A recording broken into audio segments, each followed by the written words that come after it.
Hey guys, this is that guy Sean in South Korea.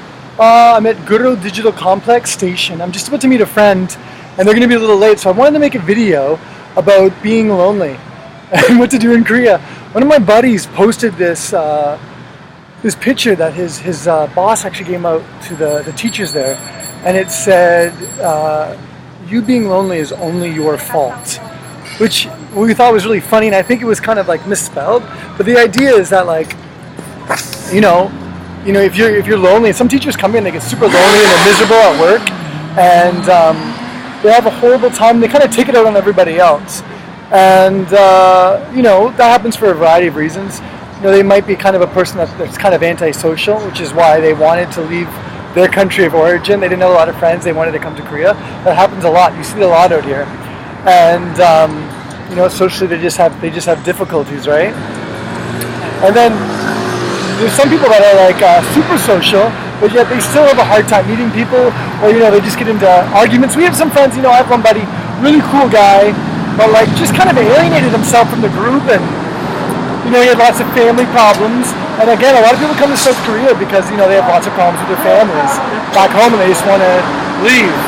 And so there's lots of different reasons why someone might choose to travel to the other side of the planet to live. It's kind of radical when you think about it. A lot of people don't do it. I know my first year was really tough. I cried a lot. I couldn't connect with anybody.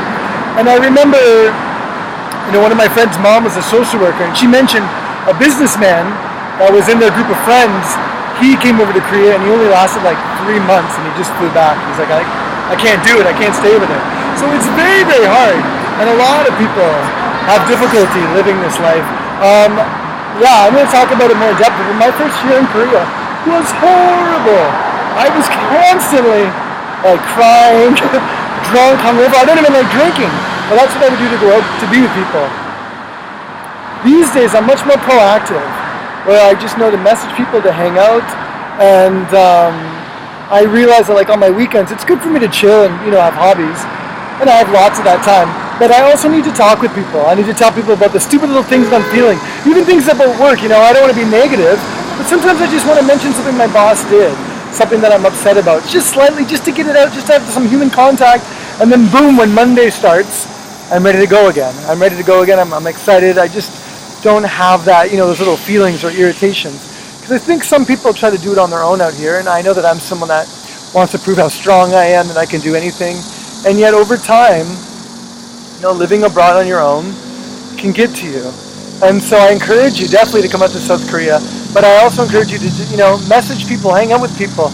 I'm kind of a snob. I don't know if you're like this. Sometimes I think that like, someone might want to hang out with me, but I think like I'm too cool to hang out with them. Like I'm just like, do I want to hang out with this person?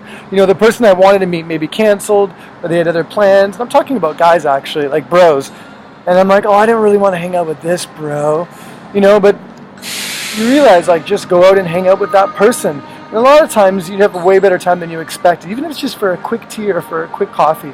I just forced myself to do that. One buddy recently said to me, he said, there's no such thing as a rich miser? I forget what it was, but like just someone that lives on their own and spends all their time on their own. It's difficult to get rich because you usually need like a funnel. You need an ecosystem where people are trading ideas or connecting you with someone that you can make sales with, or networking so that you can get an opportunity for a great job or a traveling opportunity. Even just great relationships, amazing people. Amazing people usually hang out with amazing people.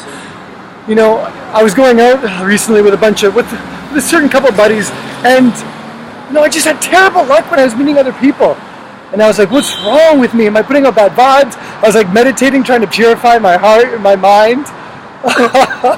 And then I just chilled with a couple of different groups, another group of guys, and then had an amazing night. Everyone I clicked with just totally sold, just wanted to meet up with me again. So I realized, like, I think sometimes I was chilling with some people with bad vibes. So, though you do want to, hang out, make sure you're hanging out with anyone, but also look for people with really good vibes that you start to notice in your life. Things are going better when you start to hang out with these people. There's no perfect way to do it. It's hard meeting people, because everybody, when you're in Korea, everyone's a stranger. You don't know anyone. It kind of takes a while, kind of like for you to get to know them. It's kind of about pros and cons. And, I definitely in this country while being in South Korea and in Taiwan. I've met some people that have been really, really good friends and time again proved and trusted and wanted the best for me and kind of spoke truth into my life. And sometimes I pushed away those people, the people that were trying to help me to grow and trying to point out some ways that maybe I was kind of ignoring, some blind spots. And I'm really fortunate that later they've come back into my life. And I'm more humbled now because I realized they were right. And yeah, just going alone out here, there's no point.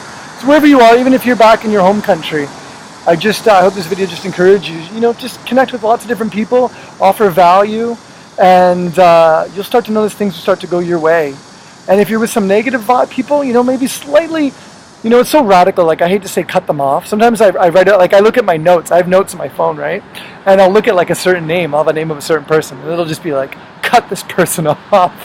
That's a little radical. It's hard to cut a person completely out of your life, especially if they're kind of a buddy and you're having good times.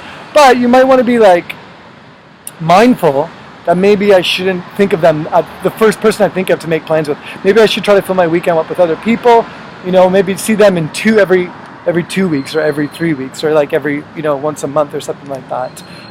Is more practical. Because I find sometimes when I say I'm going to cut this guy off, because I put so much energy into that, like this guy's not good, this guy's not good. I end up hanging out with him like that weekend. Do you know what I mean? I've noticed that for myself. Anyway, again, if you're thinking about coming to South Korea, check out Dave's ESL Cafe. Amazing site, just provides lots of value. LanguageExchange.com if you want to learn Korean before you come over here. Check that site out. It's in every city, every major city. For sure, there's Koreans there that want to practice English. I would love to meet up with you if you're a native English speaker, and even if you're not, if you have a high level of English, I'm sure you can help anyone. Yeah, my friend should be here soon. She said she had a couple more bus stops. Anyway, guys, I hope that gave value to you. Feel free to comment and let me know what you think. Thanks.